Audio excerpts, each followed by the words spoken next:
Hello everyone and welcome to Box Office Receipts. I'm your host Tyler Callahan, and it's official. Hollywood has shut down, with the SAG union now on strike, joining the writers.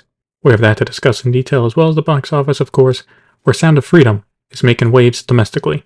Let's start with the domestic box office.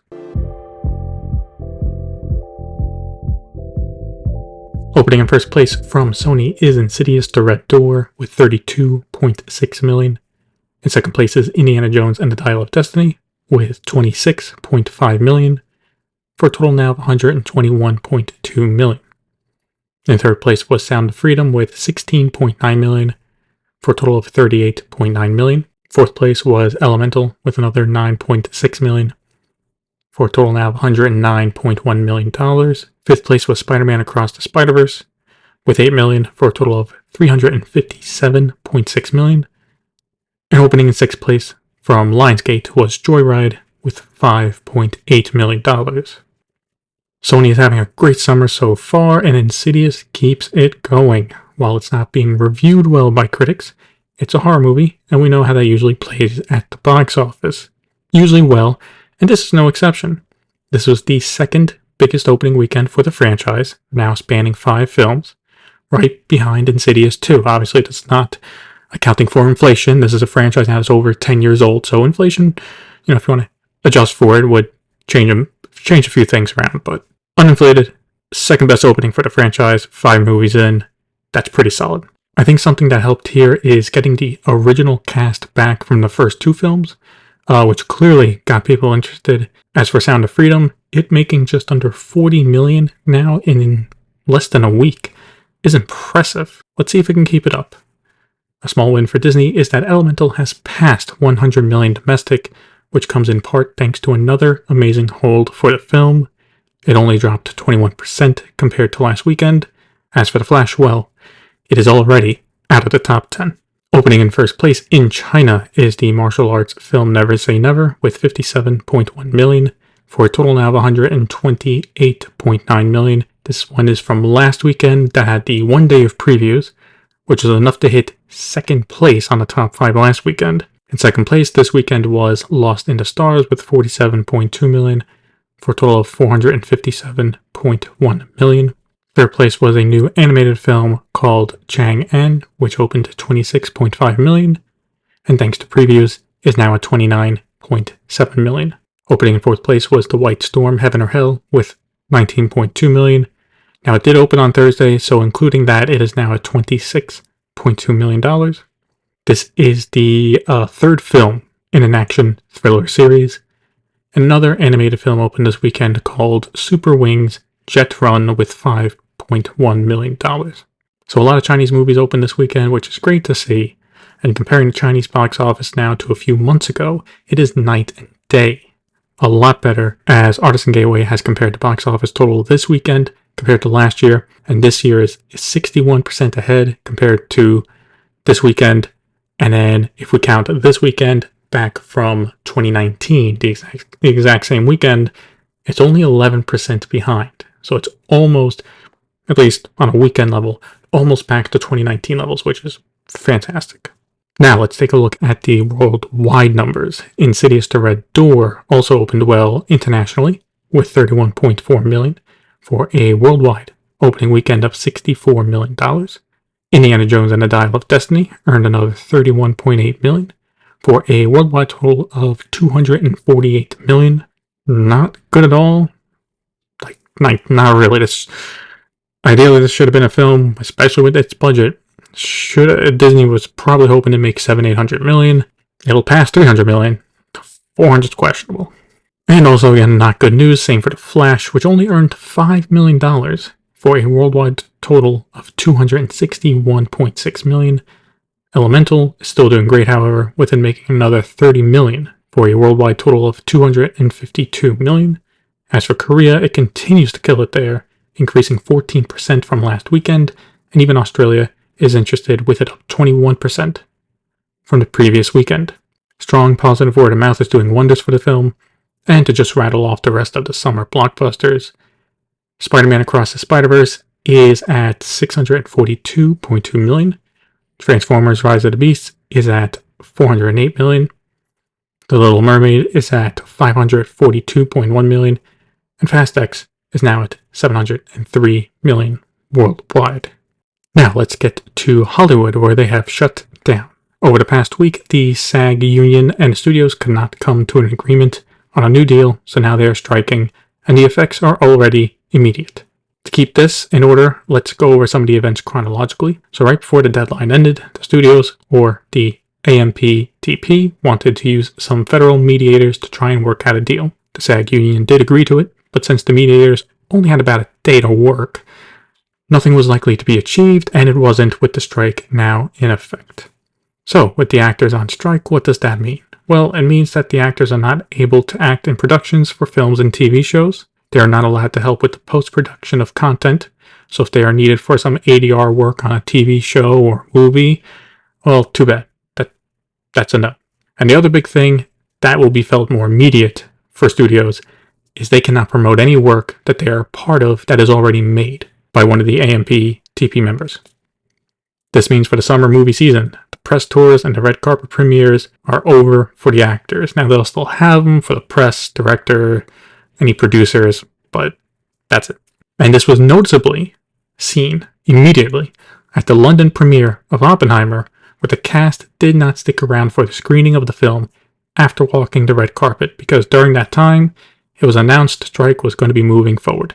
After the film was over, Christopher Nolan did talk to the crowd explaining the situation. Quote, "I have to acknowledge the work of our incredible cast, led by Cillian Murphy. The list is enormous. Robert Downey Jr., Matt Damon, Emily Blunt, Florence Pugh, Kenneth Branagh, Rami Malek, and so many more. You've seen them here earlier on the red carpet. Unfortunately, they're off to write their picket signs for what we believe to be an immediate strike by SAG, joining one of my guilds, the Writers Guild, in the struggle for fair wages for working members of their union." End quote.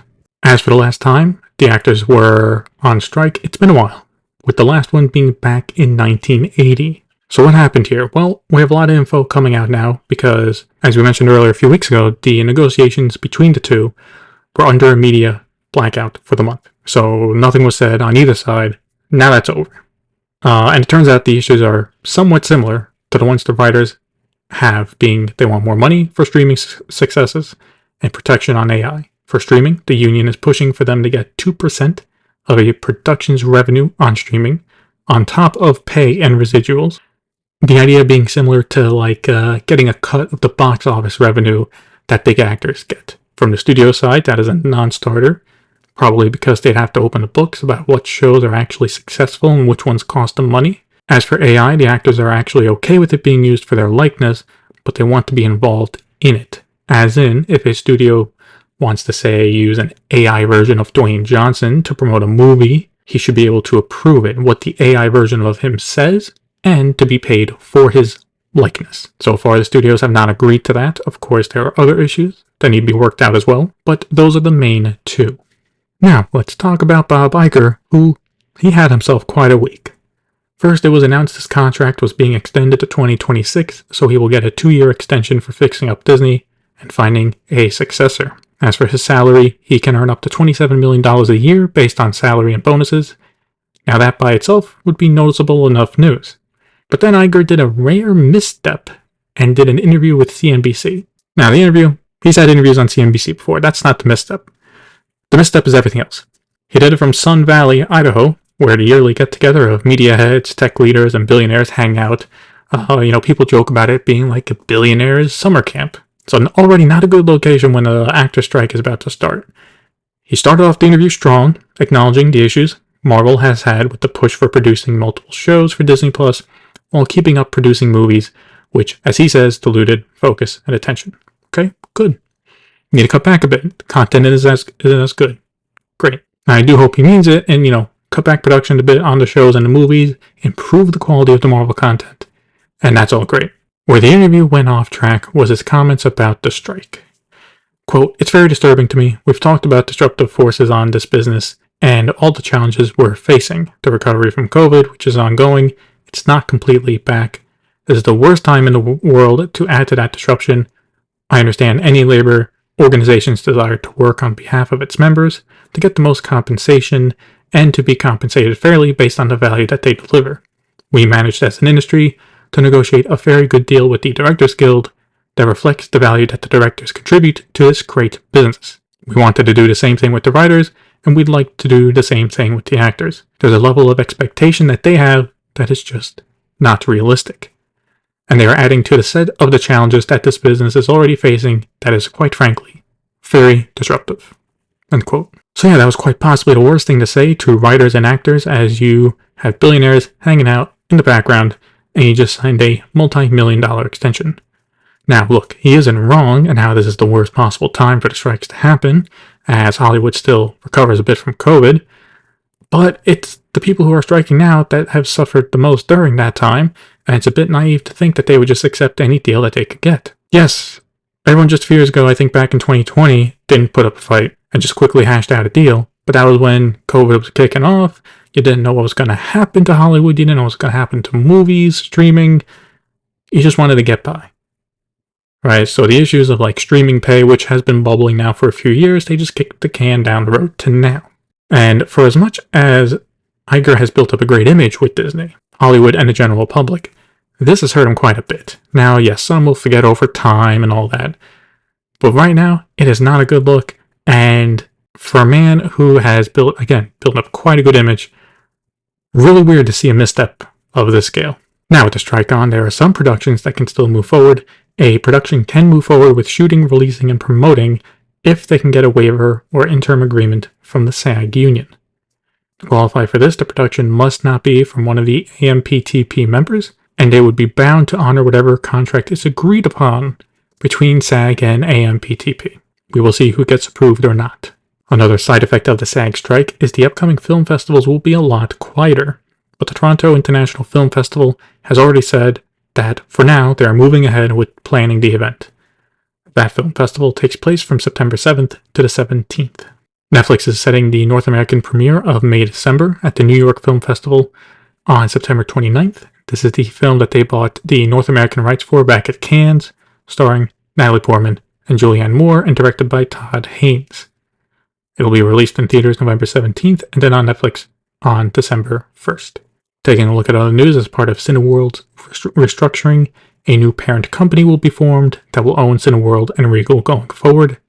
They've also announced that Eduardo Acuna will become the CEO of the new company. He is currently an executive at the Cinepolis theater chain. Now, before the actors went on strike, there were some acting deals done. Deadline is exclusively reporting that Cameron Monaghan has joined Tron Ares. You would know him from Shameless or from the Jedi Survivor games. At least from those games, I can tell he's a good actor, and I'm glad he's getting other roles. In another exclusive from Deadline, Javier Bardem has signed on to the Formula One film starring Brad Pitt and Damson Idris. The biggest casting news came from DC, where they have already added a few more actors to its cast, with a few superheroes joining the film now. Nathan Fillion has signed on to play Guy Gardner, one of the few to be Green Lantern. Isabella Merced will play Hawkgirl. Idai Catherige will play Mr. Terrific, and Anthony Carrigan will play Metamorpho. Overall, some great castings, and I'm looking forward to Carrigan in a big movie. He was great as Noho Hank in Barry. And it does seem like Gunn is hitting the ground running with having the superheroes make an appearance in the movie, which I think is a smart move.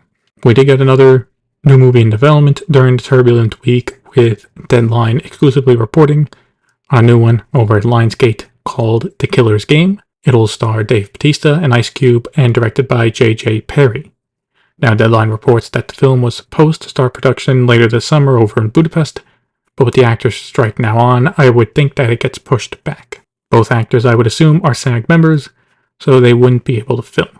Ryan Reynolds released an official photo of Deadpool and Wolverine on the set of Deadpool 3 after some leaks started to appear online. This marks the first time we've seen Hugh Jackman as Wolverine in the iconic yellow outfit, and I gotta say, in live action, doesn't look too bad. Though with the strike, immediately, like days after they released the photo, production is on pause. So there's a good chance right now the film might not make its scheduled release of next May. We got some IMAX news as well this week, with the company announcing that they will be buying back full control of IMAX China. IMAX China is a subsidiary of IMAX and has been on the Hong Kong Stock Exchange since 2015. They now plan to buy back the 96.3 million shares, which they estimate will cost the company $124 million. Steven Spielberg's production company, Amblin Pictures, has signed a new multi-year deal with Universal Pictures. This allows Universal to still have first look on everything Amblin is producing. Sadly, it's also being reported that there will also be job cuts down the road at Amblin, with Deadline reporting around 20% of the company will be let go. Who knows? Maybe they'll change their mind and not do the job cuts. Hopefully they don't, but we'll see. We did get some new trailers this week from Warner Brothers. We got two, the first being a new trailer for Blue Beetle, which still looks okay. I mean, look, after House of Shazam and The Flash at the box office, I don't have much hope for this one. I hope it does well, but I doubt it. And the studio also released the first trailer for Wonka, starring Timothée Chalamet, and it looks better than expected. Like, I wasn't sure how it was going to look like, but right now it does seem like a promising family movie for the holidays. And Apple and Sony have released the first trailer for Napoleon, directed by Ridley Scott and stars Joaquin Phoenix. So far the film does look impressive, as do most Ridley Scott films do, and I look forward to seeing it. It comes out in theaters November 22nd.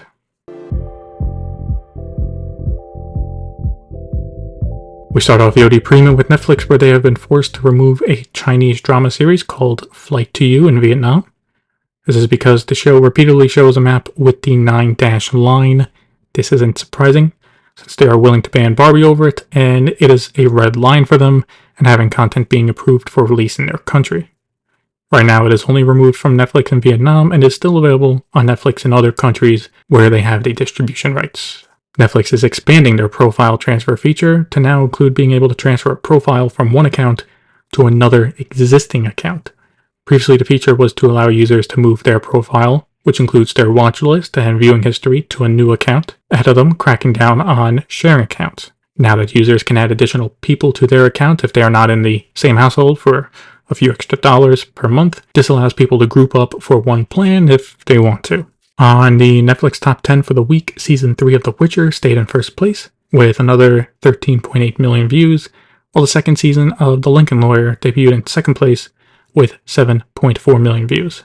For movies, a new Netflix film debuted in first place called The Outlaws with 19.6 million views, and Extraction 2 came in second place with 8.9 million views. We have another 20th Century Studio movie headed to streaming with Quiz Lady, starring Awkwafina and Sandra Oh. The comedy will premiere on streaming November 3rd and is the usual rollout for a 20th Century film, with it being on Hulu in the United States, on Disney Plus in most of the world, and on Star Plus in Latin America. The film also stars Will Ferrell and Jason Schwartzman. Disney released a new trailer for Ahsoka this week, teasing the main villain, Grand Admiral Thrawn. The show is set to premiere on August 23rd. I really hope it's good. Personally, I found the latest season of Mandalorian to be very meh. Over at HBO, two of their shows will continue filming, even though the SAG are now on strike, and that is House of the Dragon and Industry. As for why, well, they are both filming in the UK, but the productions are using equity contracts with its cast, which are largely British. Also, the equity union is not on strike. And it is also being reported SAG members who are part of the cast for these productions and under an equity contract for said production should continue to work as required. So, Warner Brothers Discovery and HBO get a little bit of a reprieve from the strikes thanks to this. And let's wrap up with a quick look at the Emmy nominations.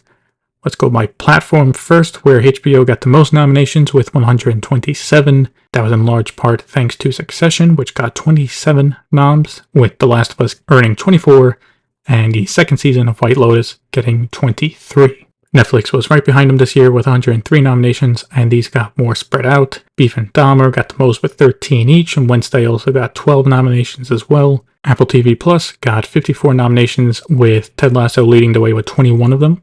And the documentary Still, a Michael J. Fox movie, earned 7. Disney Plus got 40 nominations, with one of them being for Obi-Wan Kenobi. The show got 5, with one being a nomination for Outstanding Limited or Anthology Series, which is questionable, at least in my opinion. Anyway, also the Roku channel got some love with 12 nominations, up from 3 from last year. The Emmys are set for September, but if the strikes continue until then, expect it to be pushed back.